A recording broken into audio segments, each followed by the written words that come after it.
historia ya Yesu, vile Mungu alikuwa anamwambia Mary kuhusu vile ataconceive Yesu. Ukienda chapter 2, he shall be great and shall be called the Son of the Highest, and the Lord shall give unto him the throne of his father. Tukikuja kwa reality, hii inamaanisha Mungu alikuumba for a purpose, na akakuumba uwe mtu mkubwa, watu kama engineer na madaktari, hao watu wote. Hakukuumba uwe mtu wa kuvuta bangi, mtu wa kubebeana mkokoteni na kuongea vitu mbaya, kukaa kwa bad groups. Alikuumba kwa kitu kubwa. Ni vile binadamu wanatoka kwa Mungu, wanaenda wanafanya shughuli zao kenye inawatoa kwa Mungu kujua purpose yao. Duty yetu kama binadamu ni kudiscover our purpose. Tunafaa kukaa na Mungu ndio tupate purpose yetu kwa hii dunia. Ni Mungu. Juu kama umeikamilisha, Mungu atafurahi, na kama unaendelea hivyo atakubariki.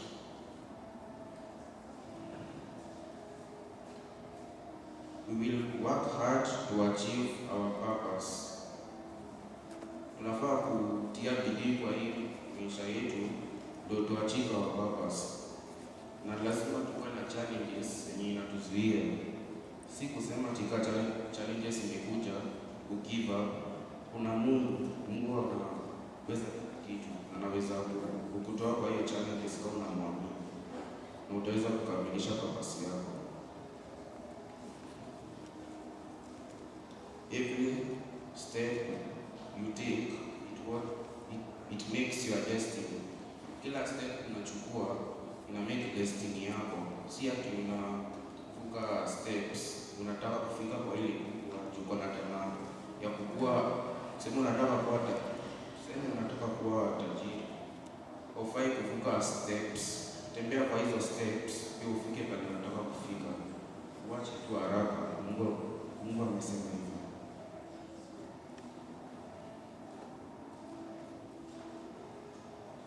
Tunafaa consider tukikaa kwa Mungu ndio tujue purpose yetu.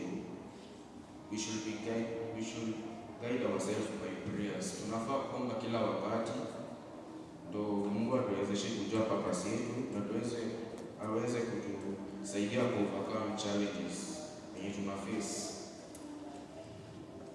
Na tunafaa advice kwa watu. Si ati kila masaa wewe unajisupport kwa maisha yako. Unafaa kupata advice kwa wengine wenye wame experience hizo vitu, pia ndio uwe motivated.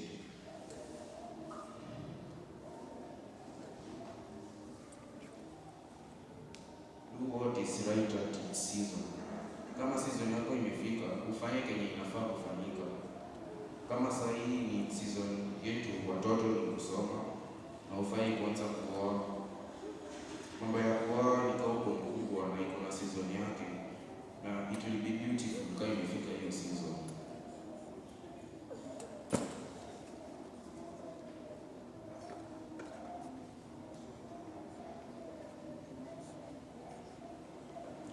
What hinders our destiny? Tukikuwa tukidisobey our parents na God, tutaweza kuzuia destiny yetu kukamilika. Watoto wadogo tunafaa kusikiliza wazazi wetu ili Mungu atuweze kutukamilishia destiny yetu.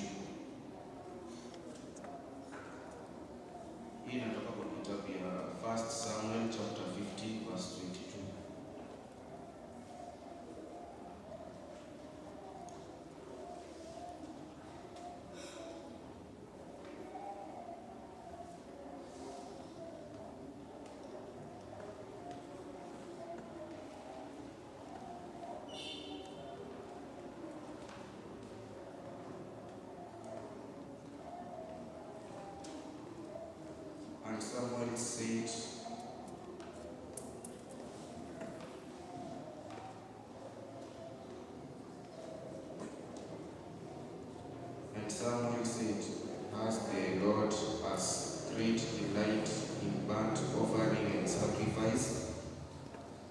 as in obeying the voice of the Lord.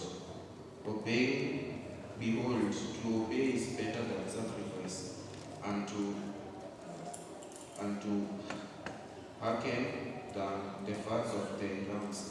Natuambia kuobey na zidi hadi kufanya sacrifice. Tunafaa kuobey watu wetu,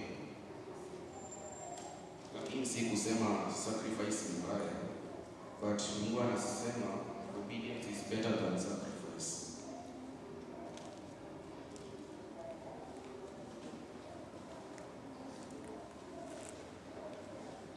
Ingine ni spiritual laziness and prayerless.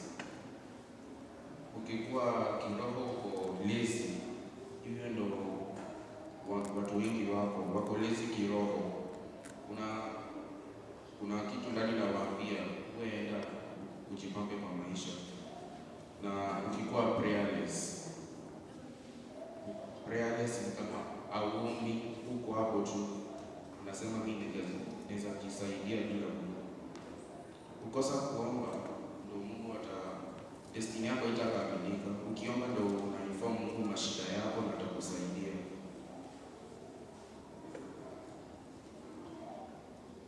Neglecting God's words. Ukikataa neno ya Mungu kwa Joshua chapter 1 verse 8.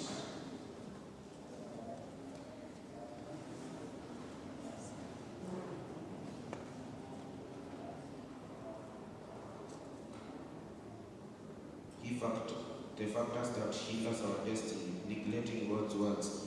Kwa Joshua inasema, this book of the law shall not depart out of your mouth, but you shall meditate therein day and night, and thou mayest observe to according to all that is written, for then you shall take the way. Hii natuambia usikatae neno ya Mungu, tuweke kwa mdomo yetu. Ukikataa neno ya Mungu